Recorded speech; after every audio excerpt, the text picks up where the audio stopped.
Hello guys! Magandang araw! Welcome to Yan Hermoso Channel. Ako po si Elmer Hermoso. Nandito po tayo sa video na to para po i-share ko po sa inyo. Ito pong ating nabili sa Lazada na torque wrench. 1/2 po ito. Ito po yung mapapakinabangan natin maigi kung mahilig po tayo mag-DIY sa ating mga sasakyan. Makaiwas po tayo makaputol ng bolt sa ating mga sasakyan sa pagkakabit natin ng tornilyo, kasi minsan po na-over torque naman po tayo kapag po tayo ay walang basihan kung gaano nakaigpit yung ating pong ginagawa. So buksan na po natin at papakita ko po sa inyo kung anong laman. Guys, habang binubuksan ko po ito, baka bago ka lang sa aking channel, please po huwag mo pong kalimutan mag-subscribe at pakiclick ang notification bell para updated po kayo sa na-uploads kong videos, tutorial at mga unboxing at review dito po sa aking YouTube channel.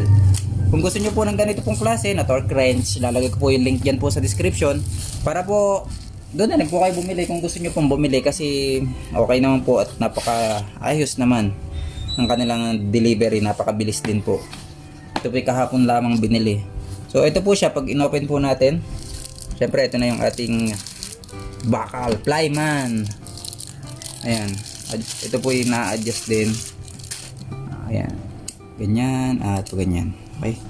Tapos, syempre dito adjustable din po yan. At papakita ko po sa inyo mamaya kung paano po yung gamitin. Meron po tayong extension na isa. Meron tayong tatlong size na magagamit natin sa ating mga gulong. Meron po tayong 19, 17 at saka 21. Ayan. Guys, subukan na po natin, no? Ating subukan sa sasakyan kung tama po yung torque na nagamit natin to sa sasakyan natin, kasi nga wala pa tayong ganito dati. So ngayon meron na po tayo, may iwasan na natin ma-over torque or kaya minsan naman ay masyadong maluwag. So try na po. So yun guys, nandito na tayo sa gulong natin, ano, at nandito na yung ating Flyman torque wrench. Siyempre hindi naman tayo pwedeng manghula lang, tumingin tayo sa manual kung ano yung torque na recommended para po sa ating mga gulong. At siyempre ito po lumabas sa kanyang manual. Ang recommended sa kanya is have the wheel nuts tightened with torque wrench to 103 Newton meter. Ayan, 103 Newton meter. So iseset natin yung 103 dito sa ating tools. At syempre kalasin muna natin, no? Paluwagin muna natin yung isa.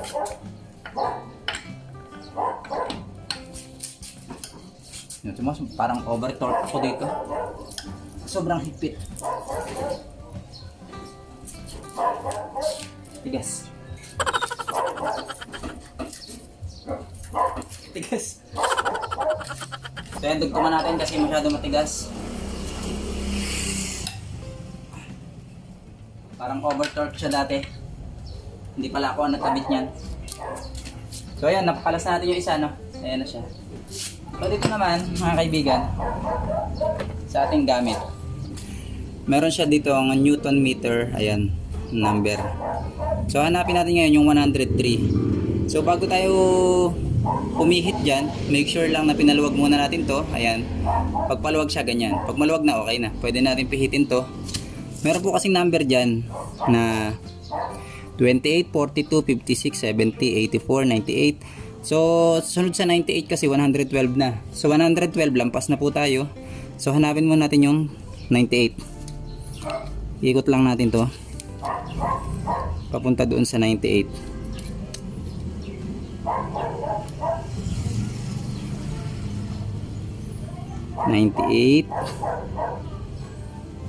Wala pa.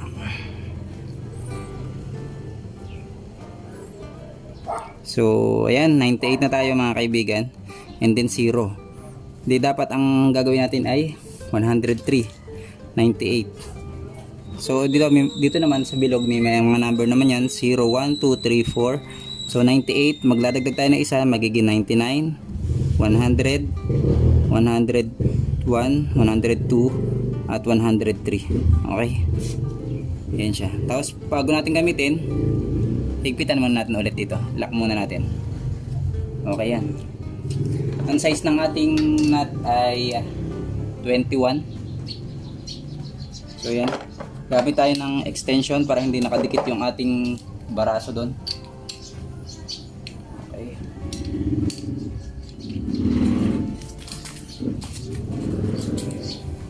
Kabit natin yung kanyang socket na 21.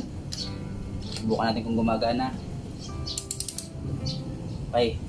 Medyo mahigpit na, no? Pagka nakuha na niya yung recommended na torque para sa kanya, magkiklik itong ating tools. Yun yung palatandaan na sakto na siya sa 103 Newton meter.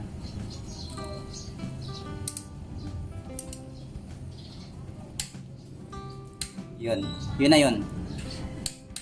Okay, yun na yung palatandaan na nasa 103 Newton meter na ang torque ng ating nut. Okay. So, yun lang pala, ganun lang kaikpit yung 103, ano. Medyo over torque po talaga tayo at syempre baka maputol po yung stud or yung bolt ng ating pinagkakabitan ng nut, no. Pagka po over torque po tayo.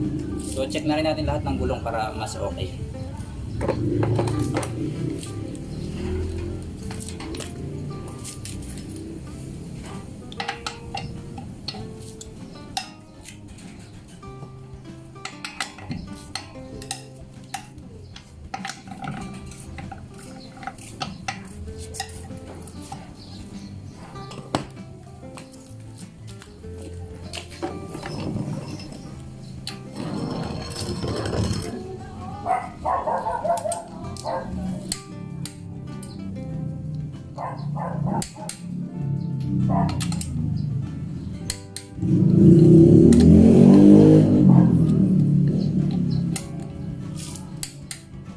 So yun guys, napaigpitan natin lahat ng mga gulong ng ating sasakyan at tanggalin natin itong kanyang extension at saka itong kanyang tools na yan.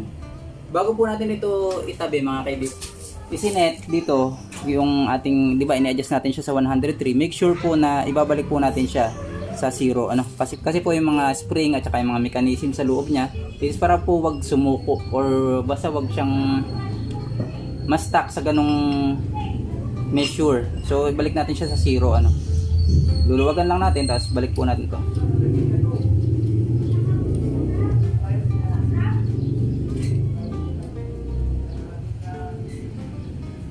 Yan. Okay na po yan sa pinakamaluwag niya. So yun guys, hanggang dito na lang Sana po nakatulong po ang aking konting video tutorial kung paano po gumamit po nito. Kung mali po din ako, ay pwede niyo naman po i-comment yan sa baba para po mas may tama ako kung anong mga pagkakamali At syempre doon sa hindi pa nakakaalam, pwede niyo na po maging guide din po ito kasi nagbasa naman po tayo dito sa kanyang manual. At kung kayo naman po may manual din sa inyong sasakyan, basahin niyo din po mas okay po yun kasi magbase lang kayo sa nalalaman ng iba. So ito po, maganda namang klase itong ating Billet Flyman USA. Magandang klase po ito kasi may mga tools na rin po ako na Flyman din po ito. Okay, kung gusto niyo po mga kaibigan itong ganito pong klaseng tools, lalagay ko yung link dyan po sa description. I-click nyo na lang, add to cart and orderin nyo na po. Hanggang dito na lang mga kaibigan, please don't forget to like and subscribe. Bye bye!